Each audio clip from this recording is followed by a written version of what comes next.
Karon guys, para maayo atong pagkaon ani no, ato wala ni sang ibalihin o sudlanan kay sulami kini siya guys, 180 na day karon ang lapad ani ni mahal na gid siya.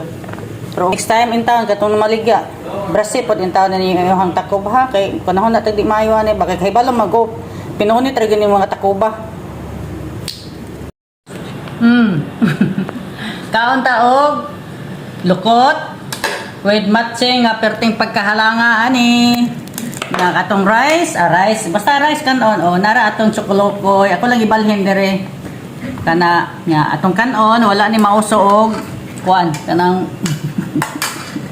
o mauso og yahong o dara atong isda ako nang gipakwandan og tinai so ang hitabo ni nagbuliskad lang agi daot man yung isda gud dili tambok kay mao na namuliskad pakuan ako para dili baho. Nakaroon ako ang bahugan og suwaki ako ang kanon na para dili kay murag ilingig kay paminawon butang nga na to og kana na siya guys karon guys nga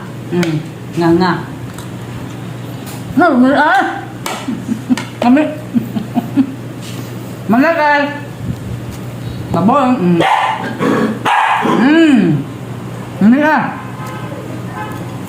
Nami jod, duralin. Nami duralin. La ayo daw. Suslo.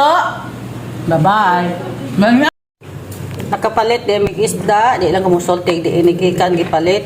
Okay man siya, labas paghiyap, labas man siya. Kanang 280 ang kilo ani. Ora ni ang sulod sa isa ka kilo. Unom ka buok. Kunya nakapalit pod og lukot, baling 50 ra pod ang lukot. Okay man siya kay labas ra gihapon. Siyempre, nagpa-apel ko og suwaki. Kanilaging siro kahit ano ako sa una, dili dyan kumukaon og suwaki. Pag dili ako ang muha-ha. Karon kay pagkakita na ako sa kuan, takob. Shout out kanang taong magkuag suwaki. Ito, taro nga po, naglimpyo yung takob na Bisag takob rin na siya, pero kahibaw kita yung nagipunit. Medyo, kanisang iyong butilya, hinaot, nga limpyo ra po din taon ni. Kanilaging siro kayo ta. O, ang takob, hugaw jud. Dapat gibrasan pod in taon ni. Ako nang huna maputag dili maayo ani ni kaon pero ay kabalaka kay ibalihan ra ko nig sulod sa sudlanan nga dili ingon ani para ni kaon ako dili na ko makita dili na ko mahinumduman ba kana. So hello guys, mga paring magluto odi ay ko og bangos. Bangos nga ako ang sagulan og puso sa saging. Mao ni ako ang mga lamas. Siyempre sagulan na to og okra nga tinibuok. So karon guys, ako ana siyang ilunod.